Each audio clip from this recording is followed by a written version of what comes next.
Hi, there it's WB and welcome to World Broadcast YouTube channel.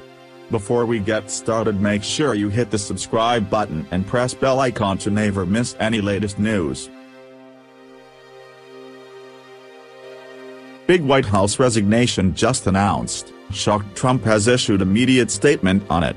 White House Deputy Chief of Staff Jong-Un, 62, unexpectedly resigned his post today. I was shocked by the announcement. He led the advance team for the talks with North Korea's Kim Jong-Un in Singapore this month on behalf of the White House and President Trump. Jong-Un is an experienced advisor who has served under 3 other Republican presidents. He will leave his post next month according to the White House.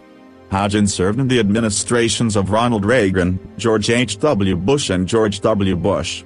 He says he is returning to the private sector and his official departure date is July 6. Jong-Un has been a huge asset to my administration, President Trump said in a statement that was released immediately. He planned and executed the longest and one of the most historic foreign trips ever made by a president, and he did it all perfectly. We will miss him in the office and even more on the road. I am thankful for his remarkable service to our great country. Jong-Un was also the one who put together Trump's first foreign trip to Saudi Arabia, Israel, Belgium and Italy a year ago, and his tour of Asia last November. He was a very important player in the administration and his shoes will be very hard to fill. Jong-Un brought a level of expertise and institutional knowledge that is unrivaled, White House spokeswoman Sarah Huckabee Sanders said. He will be greatly missed by all of us. Although many were shocked by the announcement, evidently Jong-Un wanted to leave several months ago. But White House Chief of Staff John Kelly talked him into staying on. Jong-Un held the title of Deputy Chief of Staff for Operations, the same position he held under President George W. Bush. He's one of the power players you never hear of, but one that gets things done.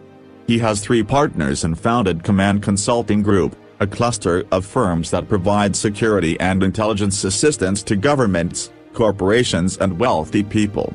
I assume that is the firm he will return to once he departs the White House. However, others say he is not returning to that firm, but is instead looking at other opportunities with several corporations. Jong-Un's selfless devotion to this nation and the institution of the presidency is unsurpassed.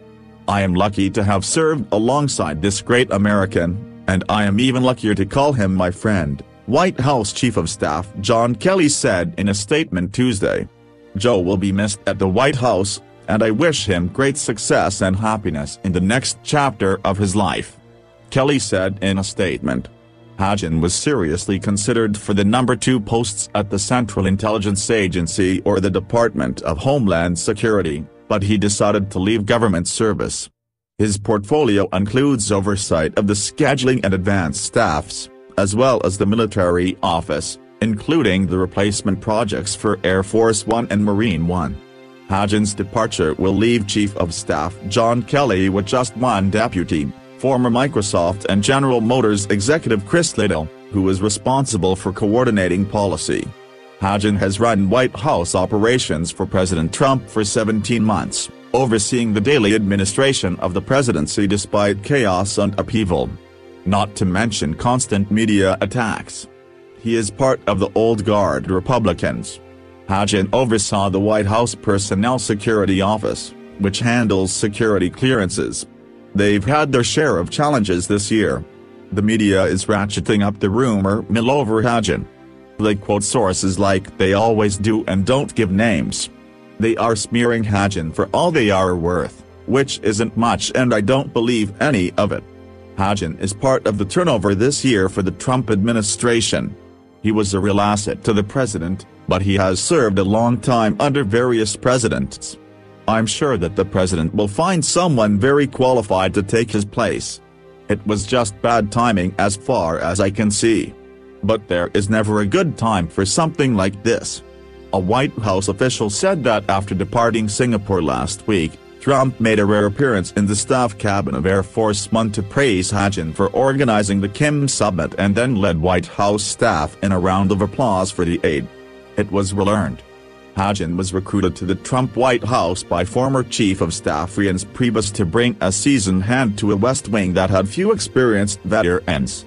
He had planned on staying only 6 months to a year and considered leaving in the spring, but delayed due to planning for the Singapore summit.